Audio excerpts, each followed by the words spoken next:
की वीडियो में आपका बहुत बहुत स्वागत है। आज अपन सीखने वाले हैं चैप्टर नंबर 13। पिछली वीडियो में अपन ने चैप्टर नंबर 12 को अच्छे से समझ लिया था, तो आज अपन समझेंगे सबसे पहले 13 के बेसिक को कि इसमें है क्या क्या।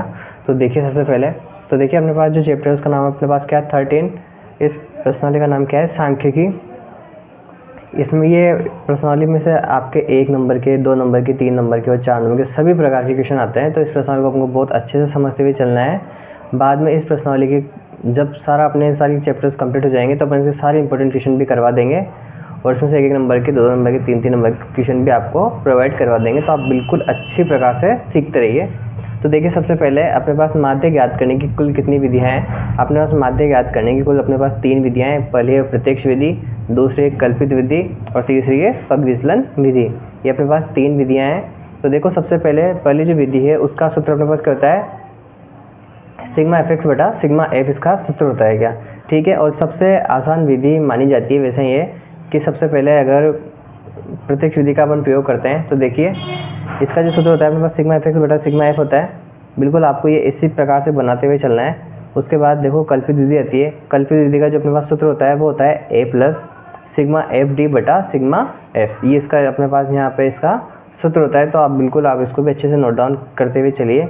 इसके बाद देखो अपने पास जो विधि आती है वो आती है पग विचलन विधि, ठीक है, जिसका सूत्र अपने पास क्या होता है ए प्लस सिग्मा एफ यू बटा सिग्मा एफ इंटू एच, ठीक है। तो आप बिल्कुल ध्यान दीजिए। और एक चीज़ मैं आपको बता दूं कि जब भी प्रत्यक्ष विधि के पीछे देखो हमेशा एक्स आता है। जब आपको अगर कोई याद ना हो तो आप हमेशा ध्यान रखिए जब भी प्रत्यक्ष विधि होती है तो उसमें सिग्मा एफ एक्स आता है क्या, स्पेशली एक्स आता है उसमें, ठीक है।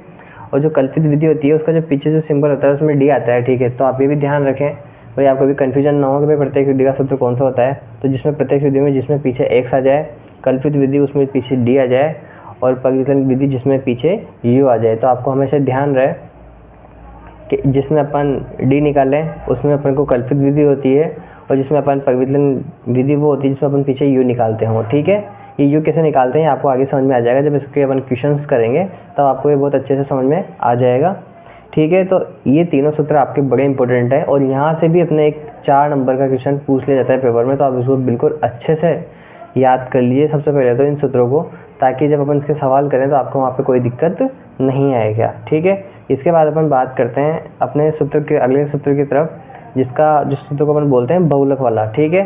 तो देखो बहुलक के 1 नंबर क्वेश्चन भी आते हैं पेपर में, तो वो जैसे आएंगे वो आपको बता दिए जाएंगे, ठीक है। तो अब इसका जो प्रॉपर सूत्र होता है वो देखो क्या होता है। इसका सूत्र होता है अपने पास L प्लस कोष्टक F1 माइनस F0 बटा 2F1 minus F0 minus F2 into H। इसका ये सूत्र होता है जहाँ पर जो H होता है वो उसका वर्ग अंतराल होता है, ठीक है।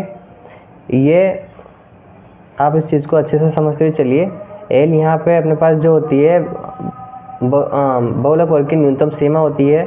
F सबसे बड़ी बारंबारता होती है, F सबसे बड़ी बारंबारता होती है और उसके बाद जो सबसे बड़ी बारंबारता के जो जस्ट ऊपर होता है क्या, ठीक है। आप हमेशा ध्यान रखिए सबसे बड़ी बारंबारता के ऊपर जो संख्या होती है उसे अपन F0 बोलते हैं और F2 अपन उसे बोलते हैं जो F1 के जस्ट नीचे होती है, मतलब उसके ठीक नीचे जो पाई जाए उसे अपन F2 बोलते हैं और F1 के जो जस्ट ऊपर पाई जाए उसे अपन F0 वहाँ पे बोलते हैं, ठीक है। तो L का मतलब आपको पता चल गया होगा, F का मतलब आपको पता चल गया होगा, F0 का और F2 का आपको मतलब यहाँ पे पता चल गया होगा, ठीक है। और H का होता है मतलब वर्ग अंतराल। तो ये भी आपको वहाँ पे अच्छे से याद होना चाहिए क्या, ठीक है। मैंने आपको एक ही चीज़ के मतलब भी इसमें बता दिए हैं आपको, ठीक है। इसके बाद अपन आगे बढ़ते हैं। तो देखो अपने पास अगला सूत्र है माध्य।